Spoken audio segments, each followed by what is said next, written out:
네, 한 주간도 승리하셨습니까? 이제 오늘 거룩한 주일을 맞이해서 또 베델의 하나님이라는 제목으로 창세기 28장 10절의 이하의 말씀을 가지고 하나님 말씀을 전하도록 하겠습니다. 인간사 세옹지마라는 말이 있습니다. 이 사자성어는 변방에 있는 말은 변화가 많다 이런 뜻입니다. 다시 말해서 인생의 기륭화복은 변화가 많아 예측하기 힘들다 이런 의미가 있습니다. 옛날에 변방에 한 늙은이가 말을 키우고 있었는데 어느 날 그 말이 도망을 쳐버린 것입니다. 그때 사람들은 말했습니다. 아이고, 말이 도망을 갔으니 얼마나 마음이 아프세요? 그때 노인이 대답하기를 글쎄요, 또 그 일이 무슨 덕이 될 줄도 모르지요 그랬습니다. 그런데 그 도망쳤던 순말이 어디서 앞말을 하나 더 데리고 돌아온 것입니다. 그래서 사람들이 와, 영감님 큰 행제를 했네요 그랬더니 또 말하기를 글쎄요, 이 일이 어떤 해가 될지 또 누가 알겠습니까? 아니나 다를까 그 아들이 앞말을 길들인다고 말에 타고 길들이다가 그만 말에서 떨어져서 발이 부러지는 재난을 당했습니다. 사람들이 이야기합니다. 아이고, 한 마리 들어와서 도리어 화가 됐네요. 그때 노인이 다시 말하죠. 글쎄요, 이 일이 또 어떻게 변하는지 누가 압니까? 그 이후에 나라에 전쟁이 일어났고 젊은이들이 다 군대로 징집되어 나가는데 이 발이 부러진 아들은 군 징집에서 면제되었다는 이야기. 그것이 세옹지마에 얽힌 이야기입니다. 우리 인생의 기륭화복은 변화가 많고 예측하기 참 어렵다 하는 내용입니다. 지난 한 해 동안 인터넷 기독교 포털 사이트에서 가장 많이 검색한 단어는 두려워하지 말라라는 단어였다고 합니다. 코로나와 같은 불확실한 시대, 우리가 한 번도 겪어보지 못했던 그 암담한 장래 앞에 하나님을 믿고 사는 하나님의 자녀들도 두려운 마음이 들었었고 또 믿지 않는 사람들의 마음은 또 얼마나 힘들었겠습니까? 그러나 하나님을 알지 못했던 우리 조상들도 인간사 세옹지마라 이렇게 말할진대 일비일희 하지 말라고 말했는데 우리는 이 땅을 창조하시고 역사를 다스리시며 온 천하 만물을 주관하시는 그 하나님의 통치와 다스림 속에 살아간다고 할진데 그 하나님의 능력을 의심 없이 믿고 살아가야 할 것입니다. 이 코로나와 같은 급변하는 시대를 살아가며 우리는 어떤 신앙으로 어떤 하나님을 믿고 살아야 할 것인지 오늘 창세기 야곱의 말씀을 통하여 은혜 받고자 합니다. 자, 오늘 본문의 야곱은 자신이 살던 곳 보엘세바를 떠나서 지금 하란으로 향하여 나아가고 있습니다. 창세기 앞의 내용을 통해 야곱이 형의 장자권을 속임수로 빼앗은 일과 이를 불이 여긴 형 에서가 야곱을 죽이려 한다 하는 내용을 어머니 리브가가 알게 되었습니다.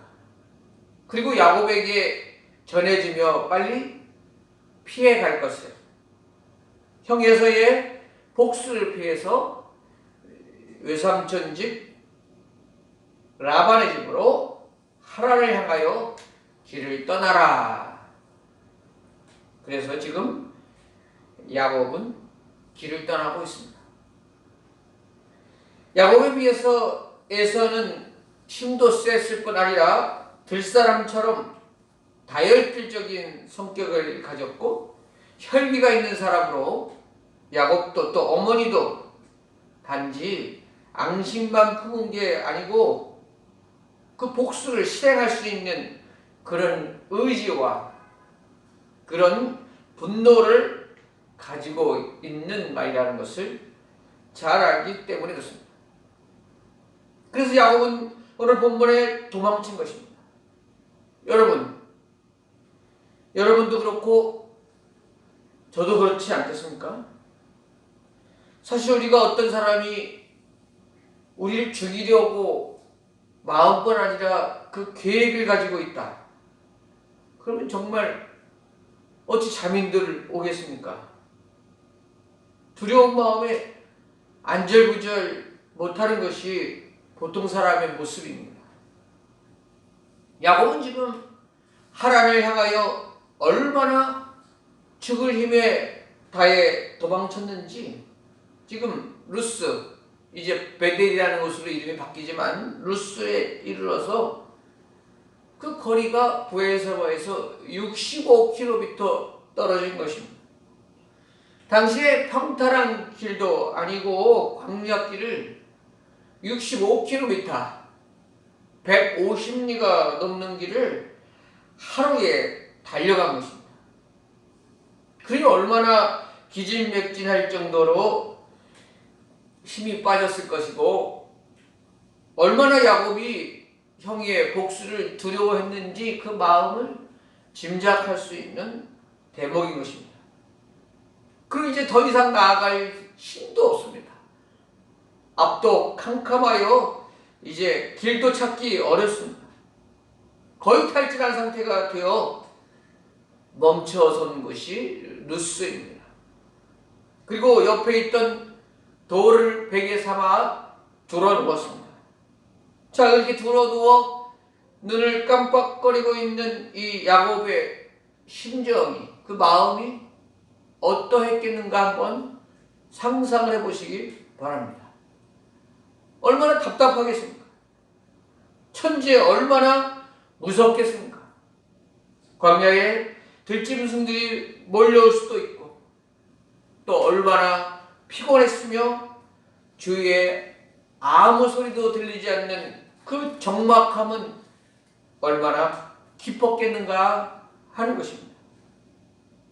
그리고 자신이 나아갈 앞날을 생각해 볼 때 암담하기 그지없는 것입니다. 무사히 외삼촌 집에 도착하려는지 그 외삼촌에 대해서 어머니에게 말만 들었지 어디 얼굴 한번 본 적이 있는 상황입니까? 하란이라는 곳에 정말 살고 있는지 다른 곳으로 이동했는지 이것도 알 수 없고, 외삼촌을 만난다 하더라도 자신을 반겨줄는지 박대할는지 그것 또한 알 수 없습니다. 한마디로 그 앞길은 막막하기만 한 것입니다. 보증되는 것 하나도 없습니다. 그저 한없이 눈물이 나왔을 것입니다. 사실 그때까지 야곱은 고생을 모르면서 살아왔습니다. 한마디로 부잣집 둘째 아들이었습니다. 장자권만 에서에게 있다 뿐이지 그 어머니 리브가의 마음이 형 에서에게보다는 야곱에게 더 향해 있었습니다. 엄마가 늘 필요한 것을 채워줬고 맛있는 것 먹여줬고 부족함 없도록 다 보살펴 주었습니다. 고생 한번 제대로 해본 적 없이 이때껏 살아온 것이 야곱의 삶이었던 것입니다. 그런 야곱이 지금 형에게 도망치듯 사람이라고는 인기척 하나 없는 것, 불빛 하나 없는 것, 온 천지에 광야에 덩그러니 떨어져서 버려진 존재처럼 생각되는 그런 상황인 것입니다. 여러분, 철학자 하이데커는 우리 인간을 피투성의 존재 이렇게 말했습니다. 이 말은 던져짐을 당한 존재라는 뜻입니다. 사람은 이 세상에 던져진 존재다. 왜 던져졌는지 모르게 툭 태어나서 그냥 어디로 어떻게 살아가는지 모르고 안 살 수 없으니까 살아가는 존재다. 이렇게 주장했습니다. 만약 그렇다면 우리는 얼마나 외롭고 또 얼마나 처량한 존재입니까? 안 살 수도 없고 살아도 희망이 보이지 않는, 목적도 없이 살아가는 존재는 참으로 힘든 사람입니다. 그리고 살다가 야곱과 같이 이런 힘든 시간을 만난다면 더 이상 살아갈 의미가 무엇이 있는가? 좌절하고 삶을 포기하고 싶을 정도의 삶이 될 것입니다. 그런데 오늘 야곱을 통하여 이렇게 기진맥진하여 잠을 자는데 한 꿈을 꿉니다. 그러나 그 꿈은 피곤해서 앞뒤가 안 맞고 흐릿한 그런 꿈이 아닙니다. 실제와 같이 아주 생생한 꿈을 꾸게 됩니다. 그 꿈에 지금 야곱은 무엇을 보고 있습니까? 12절에 한 사닥다리가 땅 위에 서 있는데 그 꼭대기가 하늘에 닿았고 또 본즉 하나님의 사자들이 그 위에서 오르락 내리락 하고, 그 광경을 본 것입니다.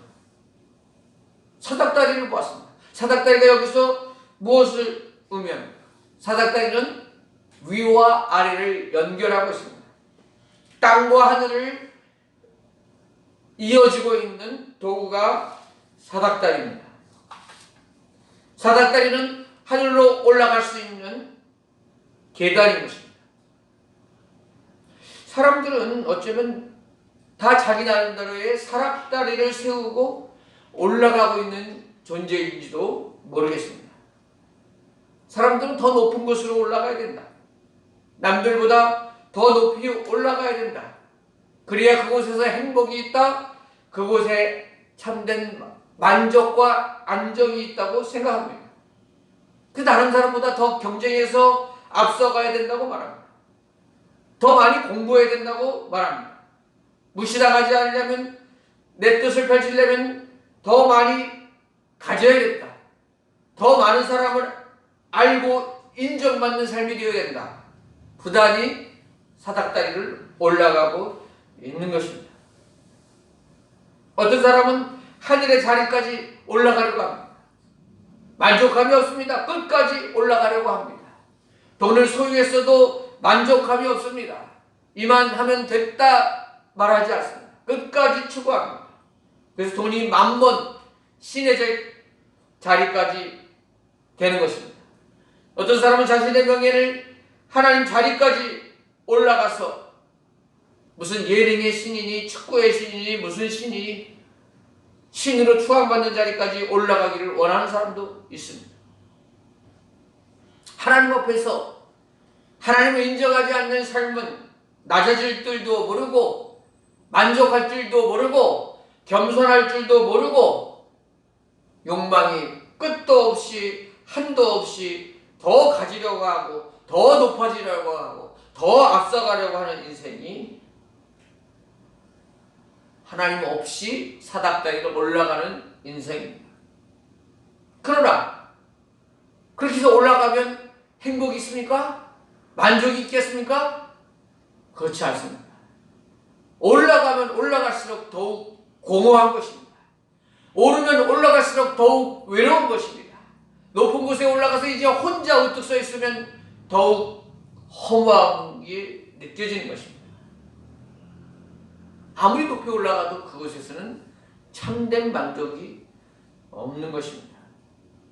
또 우리가 쌓는 사닥다리는 스스로 오래 서 있을 수 없는 것을 깨달아 알아야 됩니다. 창세기 11장에 보면 바벨탑 사건이 나옵니다. 사람들이 시날 평지라는 곳에 이르렀는데 아주 넓고 살기에 좋은 땅인 것을 발견합니다. 그리고 시날 평지에서 그들이 발견한 것이 무엇이냐면 이제 벽돌을 만드는 방법을 기술을 개발한 것입니다. 그때까지만 해도 벽돌 없이 자연석 돌로만 쌓기 때문에 높이 쌓을 수가 없었습니다. 또 역청을 다룰 줄 모르고 지능만을 다룰 줄 알았기 때문에 높은 건물을 세울 수 없었는데 시날 평지에 이른 이들은 벽돌을 만드는 기술을 개발했고 또 역청을 굽는 기술을 개발했습니다. 그래서 어느 장소에 사는 사람들보다 높이 탑을 쌓을 수 있는 그 기술을 개발해 낸 것입니다. 당시로서는 아주 획기적인 기술입니다. 그런 획기적인 기술을 얻자 사람들이 생각하게 되는 것이 무엇입니까? 우리가 하늘까지 성을 쌓자. 하늘까지 탑을 쌓자. 그래요. 우리 이름을 온 세상에 내고 우리의 흩어짐을 면하자. 우리가 올라가서 하나님과 같은 존재가 되자.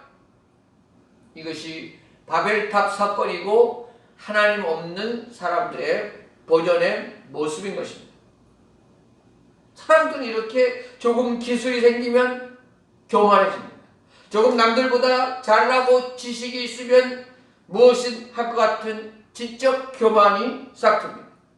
남들보다 더 많이 풍족하고 돈이 많으면 하나님 없이도 잘 살 수 있을 것 같은 교만의 바벨탑을 쌓게 되는 것입니다. 바벨탑을 쌓으며 사람들은 자기들이 하늘까지 높아졌다 말하는 것입니다. 하나님 자리까지 올라가야 되겠다 계획을 세우는 것입니다. 그리고 우리 이름을 세상에 펼쳐야 되겠다. 그리고 흩어짐을 면하자.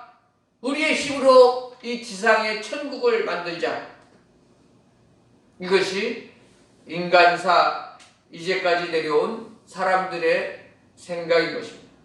우리의 힘으로, 우리의 기술로, 우리의 능력으로 죽음을 극복하자. 이 땅이 아니면 우주에게까지 신개척지를 만들어서라도 우리 유토피아를 만들자. 우리의 기술로 노아와 죽음을 극복해내자.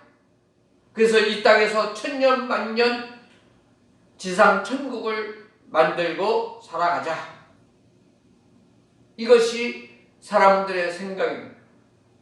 그러나 이것은 불가능한 것입니다. 사람들이 오려는 사닥다리를 한번 생각해 보세요.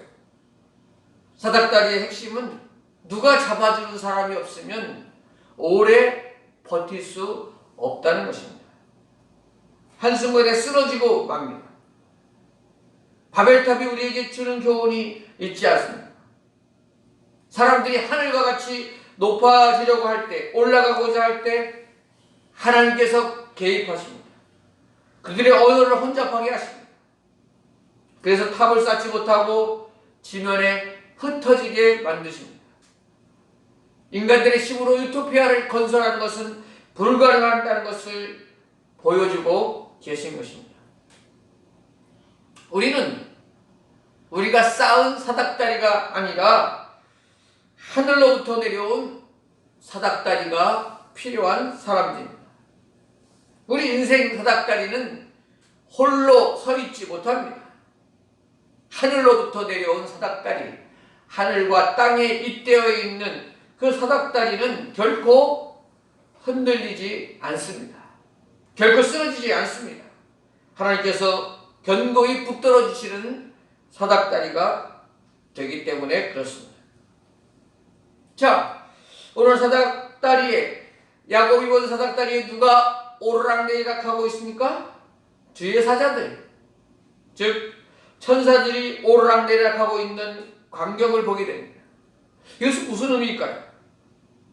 천사들이 계속하여 우리의 기도와 소원을 하나님께 아랜다는 의미고, 또 하나님의 뜻과 하나님의 음성을 받아서 실수 없이 우리에게 전달해 준다는 의미입니다.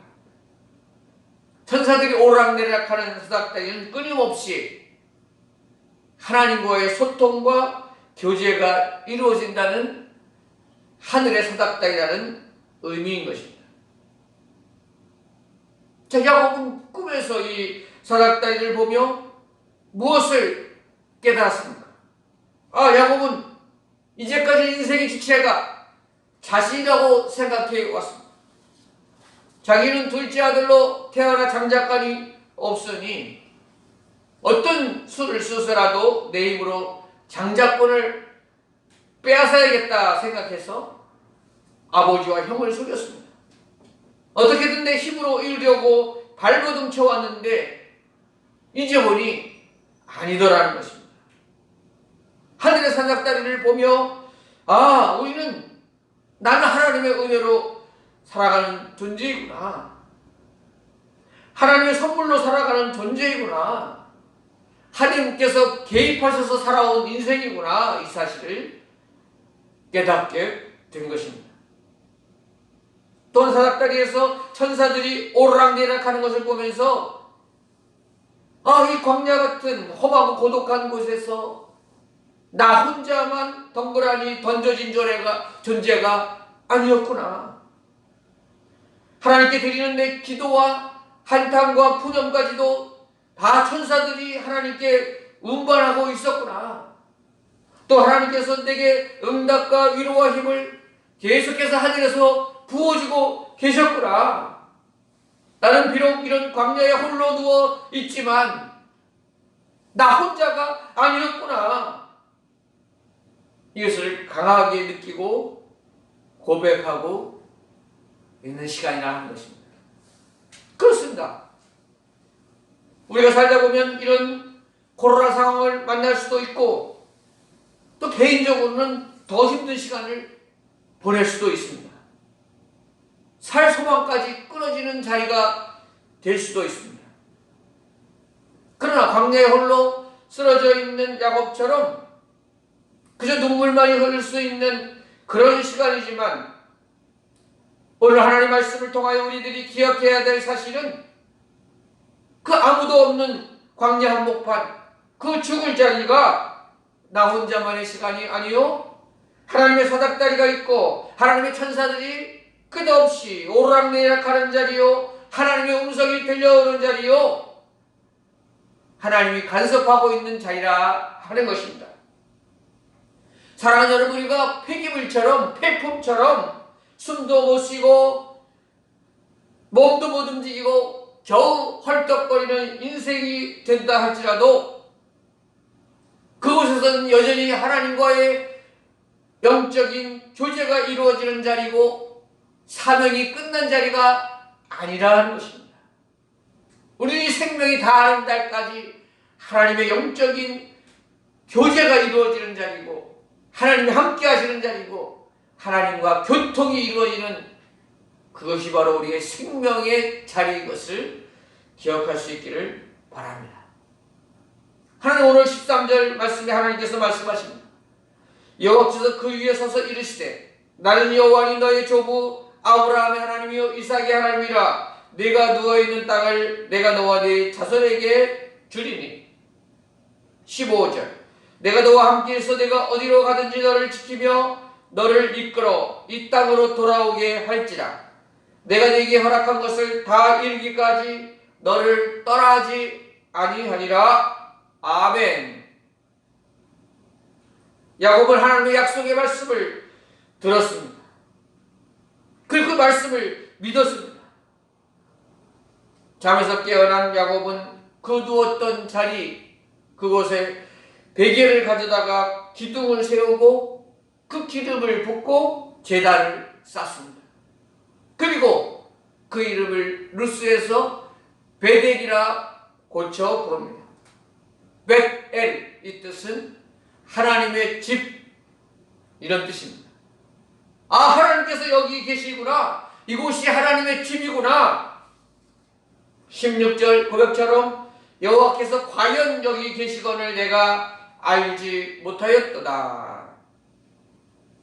그렇습니다. 사랑하는 여러분, 바로 오늘 우리가 살아가는 이 자리가 베델입니다. 바로 우리가 살아가는 이 코로나 한가운데지만 이 자리가 하나님이 역사하시는 집이요, 하나님께 예배드릴 장소인 것을 기억하시기 바랍니다. 야곱이 잠자던 자리에 베개를 가져다가 기둥을 세우며 기름을 부으며 제사를 드립니다. 이 말에 예배를 온전히 드린다는 것입니다. 이제까지 그동안 아버지 이삭을 따라서 많은 제사를, 많은 예배를 드렸을 것입니다. 그러나 이렇게 온 마음과 정성으로 아버지 앞에 제단을 쌓으며 예배를 드린 적은 없었을 것입니다. 그는 지금 하나님을 만나고 가지고 있는 귀한 것으로 또한 마음으로 하나님께 경배드리고 있습니다. 사랑하는 여러분, 하나님을 만난 사람은 이렇게 예배를 제대로 살아있는 예배를 드리는 사람입니다. 감사와 감격으로 늘 찬송 예배를 드리는 사람입니다. 역대로 살아간 사람들 중에 가장 머리가 좋았던 사람이 파스칼이라고 합니다. 그는 물리학자요, 수학자요, 신학자, 철학자이기도 했습니다. 미적분도 그 사람 머리에서 나왔고, 생각하는 갈대, 인간은 생각하는 갈대다. 또 팡세라는 작품도 우리가 잘 알고 있습니다.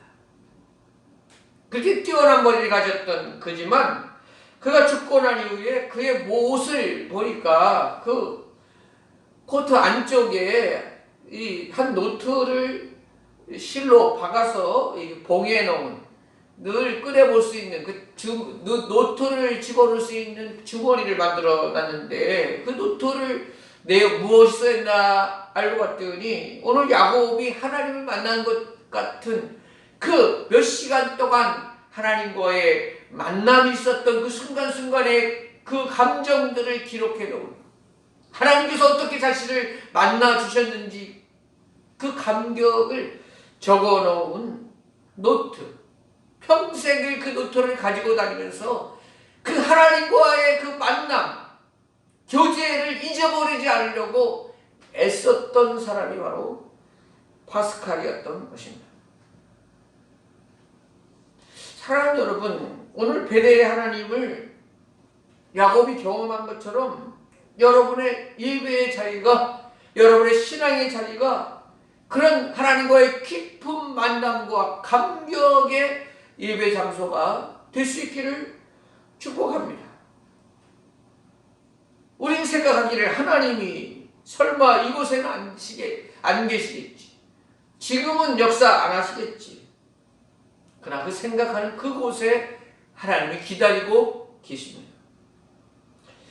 인생 광야 같은, 그냥 빨리 지나가고 싶은 곳, 빨리 벗어나고 싶은 광야 한가운데 코로나 현실 같은 상황들, 질병의 자리, 실업의 자리, 그러나 그곳이 바로 베델, 하나님이 계신 곳입니다. 하나님이 우리를 기다리는 계시고 하나님이 우리를 만나주시고자 약속하신 곳이 바로 그 장소라는 것을 기억하시기를 바랍니다. 다른 어느 곳에 가서 하나님을 만나려고 하지 마시기 바랍니다. 여러분이 거한 바로 오늘 이 자리에서 베델의 하나님을 경험할 수 있기를 축복합니다. 여러분이 지내고 있는 그 자리가 하나님의 음성을 듣는 자리가 되고 하나님의 하늘로부터 내려온 사닥다리를 보는 그 자리가 되기를 축복합니다. 그리고 야곱처럼 예배의 단을 쌓고 주님 앞에 경배드리는 그 하루하루가 될 수 있기를 바랍니다. 사랑하는 여러분, 주님을 사모하는 마음을 가지십시오. 주님께 드리는 예배에 집중하십시오. 날마다 영상 예배, 비대면 예배라 할지라도 하찮게 여기지 마십시오. 예배를 제대로 드리는 사람은 하나님을 만납니다. 우리의 본성은 예배를 등한히 여기고 그냥 스쳐가듯 만들려고 하지만 우리가 의지적으로도 예배를 소중히 여길 때, 주님을 찾을 때 우리의 영도 살고 우리의 현실을 돌파할 수 있는 힘도 생기고 우리의 필요를 공급하시는 주의 능력을 경험하게 된다는 것을 잊지 마시기 바랍니다. 말씀을 마칩니다. 사랑하는 여러분, 우리는 이제 이 광야 루스의 자리가 하나님이 거하시는 베델 하나님의 집인 것을 알았습니다. 하나님을 만나고 하나님을 향해 전진해 나가야 됩니다. 하나님께서 이 땅으로 돌아오게 할 때까지 야곱이 어디로 가든지 너를 지키며 이끌어 주시겠다는 그 하나님의 약속, 그 하나님의 음성이 또한 우리를 향하신 하나님의 약속임을 기억하시기를 바랍니다. 우리가 지금 처한 환경이 힘들다 할지라도 우리가 믿음으로 나아갈 때 그 길은 저주의 땅이 아니라 축복의 땅으로 이끌어 주실 줄을 믿으시기를 바랍니다. 시편 107편 28절에서 30절의 말씀을 읽으며 말씀을 마치겠습니다. 이에 그들이 그들의 고통 때문에 여호와께 부르짖으매 그가 그들의 고통에서 그들을 인도하여 내시고 광풍을 고요하게 하사 물결도 잔잔하게 하시는도다. 그들이 평온함으로 말미암아 기뻐하는 중에 여호와께서 그들이 바라는 항구로 인도하시는 도다. 아멘. 기도하겠습니다.